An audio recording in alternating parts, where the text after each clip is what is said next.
Hello folks and welcome back to Zork 3, the Dungeon Master. In this video we're going to do a little bit of time traveling. In the last video we killed a hooded figure and got a cloak and a hood.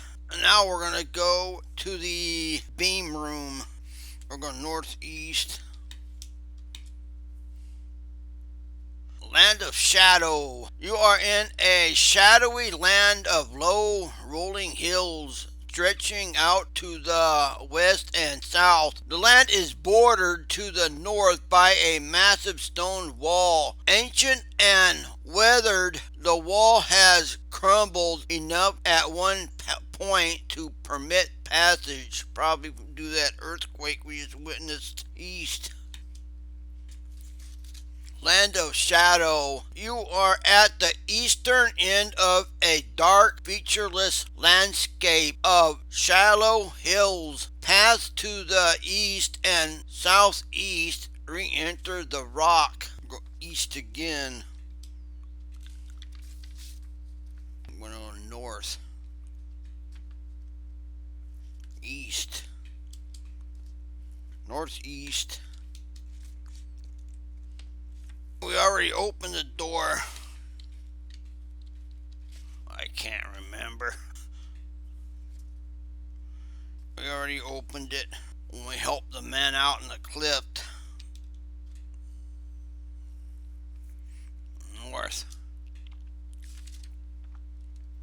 Beam room. You are in the middle of a long north-south corridor whose walls are polished stone. A narrow red beam of light crosses the room at the north end, inches above the floor. The corridor continues north and south. So what do we do here? We drop the chest. Remember when we helped the man out at the cliff and we got a chest? That's what we do here. Drop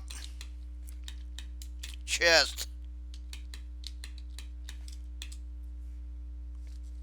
You conveniently drop the chest in position to block the beam of light. That's what you do with the chest. You use it to block the beam of light. Now we're going to go south.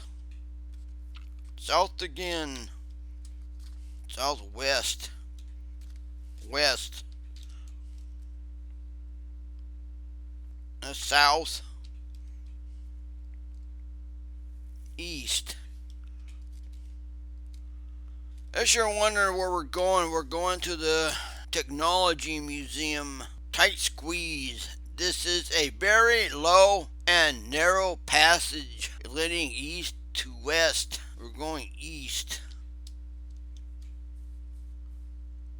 Crystal Grotto.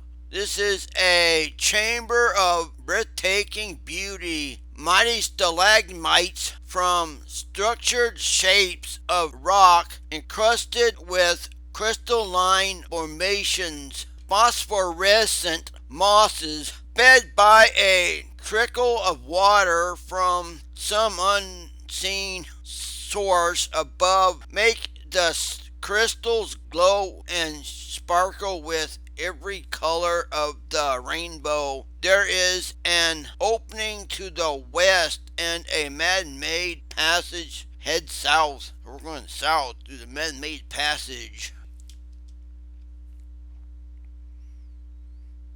Royal Hall. This is the north end of a large hall with a vaulted ceiling. A long tiled hallway leads north through a tall arch. Although the origin or purpose of this room is unclear, there is a large rendering of the royal seal of Lord Dimwit Flathead carved on the wall. We're going to go south.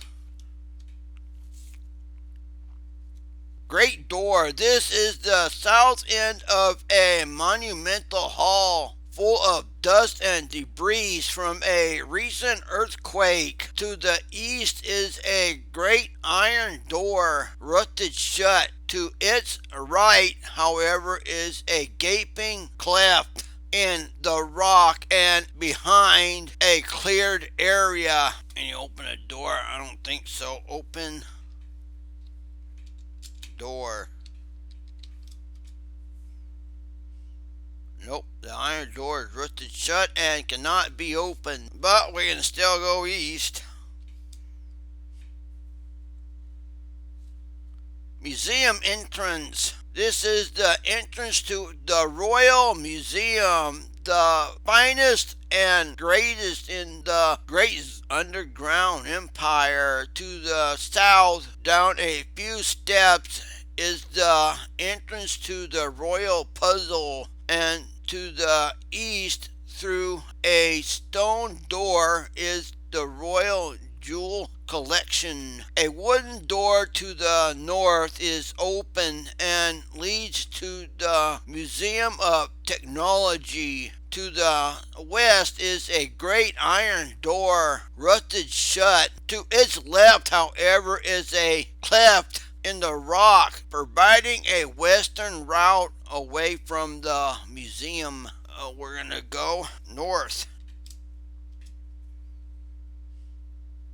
Technology Museum. This is a large hall which hosted the technological exhibits of the great underground empire. A door to the south is open. Directly in front of you is a large golden machine which has a seat with a console in front. On the console is a single button and a dial connected to a 3-digit display which reads 948 or 948. The machine is surprisingly shiny and shows few signs of age. A strange gray machine shaped somewhat like a clothes dryer is on one side of the room. On the other side of the hall is a powerful looking black machine. A tight tangle of wires, pipes, and motors. A plaque is mounted near the door. The writing is faded,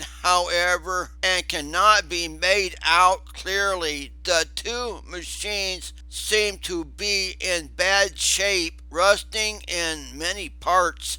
Let's look at these machines. There's 3 of them here. There's a gold machine, a gray machine, a black machine. So look at gray machine. I see nothing special about the gray machine. Look at gold machine.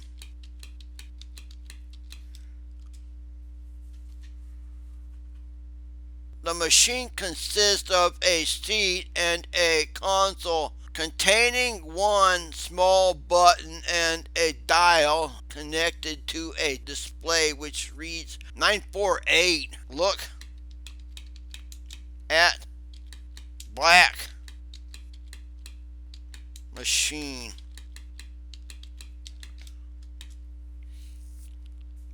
It doesn't recognize the gray machine and doesn't recognize the black machine. It only recognizes the gold machine. So the black machine and the gray machine are the two machines that must be rusted. We're going to push gold machine south.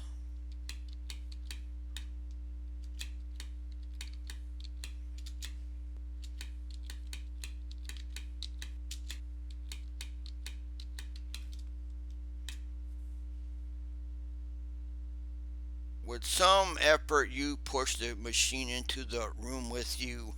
Now we're going to open stone door.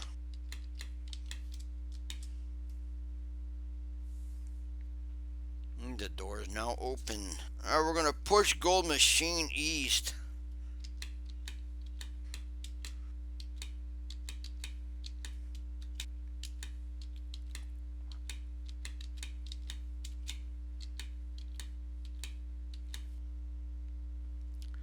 Jewel room. You are in a high-ceilinged chamber in the middle of which sits a tall, round steel cage which is securely locked. In the middle of the cage is a pedestal on which sit the crown jewels of the great underground empire: a scepter, a jeweled knife, a golden ring, a small bronze plaque, now tarnished, is on the cage. With some effort, you push the machine into the room with you. Now we're going to examine the machine.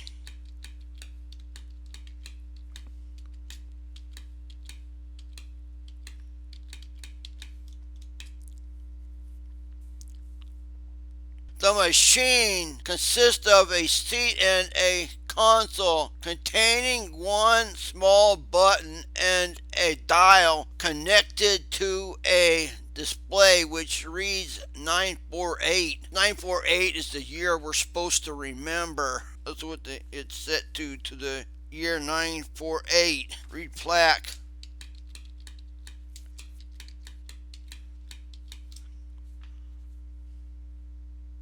Okay, so the plaque reads Crown Jewels, presented to the Royal Museum by His Gracious Lord Dimwit Flathead, dedicated 777 Goo. Now we're going to get in machine.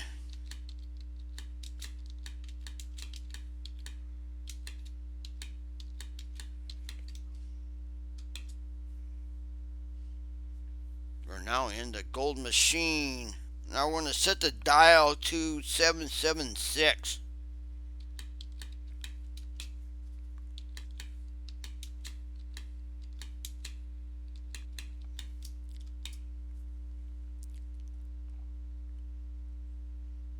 The dial is now set to 776. I'm going to push a button. Yes, you will lose all your items here that you're carrying, but you'll be able to retrieve them later. Press button.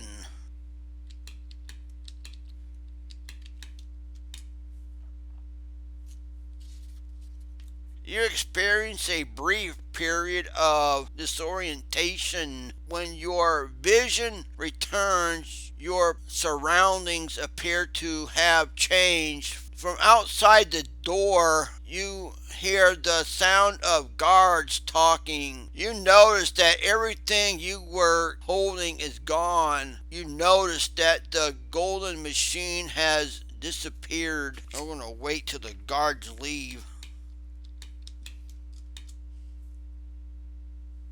You hear from outside the door guards marching away, their voices fading. After a few moments, a booming crash signals the close of what must be a tremendous door. Then there is silence.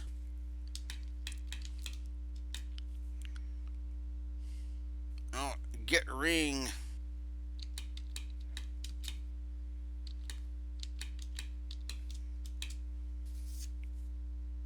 You're now wearing the golden ring. Open door.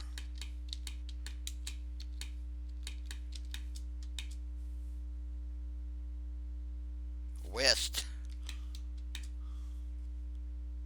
Museum entrance. This appears to be an unfinished entranceway to the Royal Museum. There are doors to the east and north and a blind stairway to the south. A heavy iron door to the west is closed and locked. Oh, the iron door is closed and locked now. It wasn't openable. Open. Wooden door. Open. Wooden door.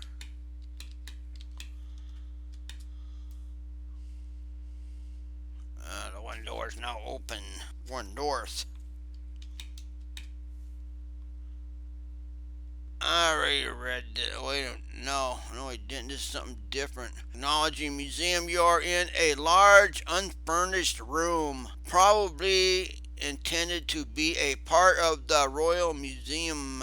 A strange gray machine shaped somewhat like a clothes dryer is on one side of the room. On the other side of the hall is a powerful looking black machine, a tight tangle of wires, pipes, and motors. A plaque is mounted near the door. The gray machine, it turns out, is a Frobel's magic pressurizer used in the coal mines of the Empire.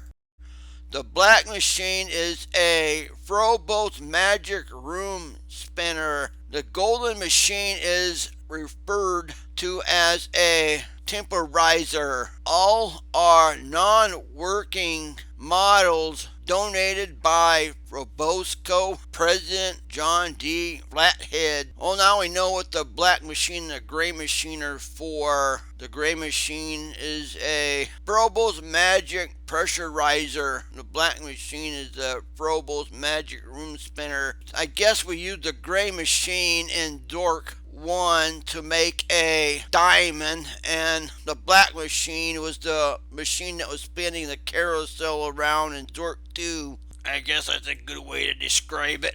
Directly in front of you is a large golden machine which has a seat with a console in front. On the console is a single button and a dial connected to a 3-digit display which reads 776. The machine is surprisingly shiny and shows few signs of age. Now we're going to lift seat.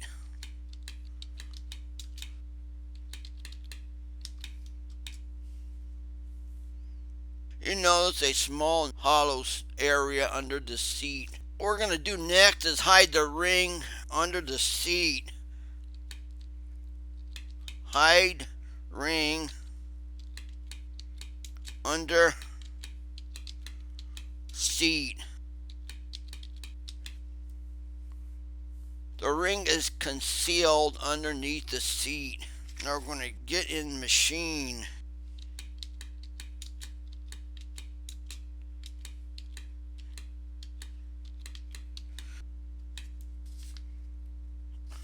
Well, get in gold machine.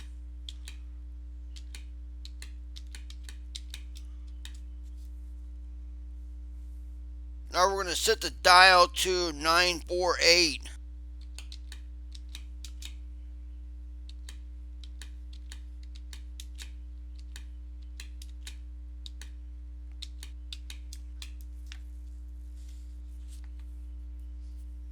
You guessed it, we're going to push the button.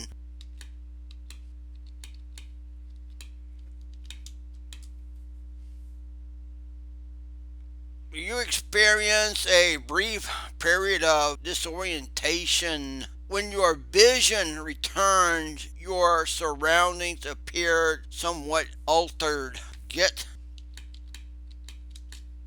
out of gold machine.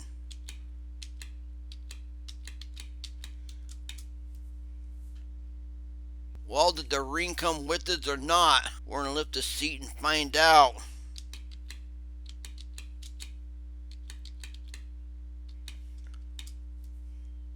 It did. You find the ring under the seat and put it on your finger. Open the wooden door.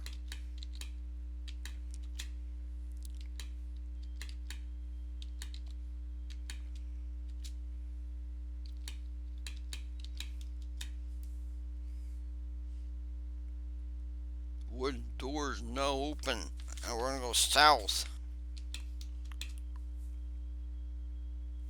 At museum entrance, open stone door.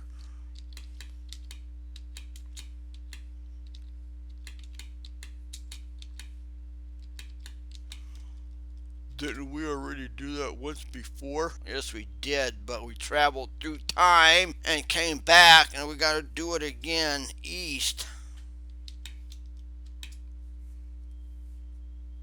And now we're gonna get all.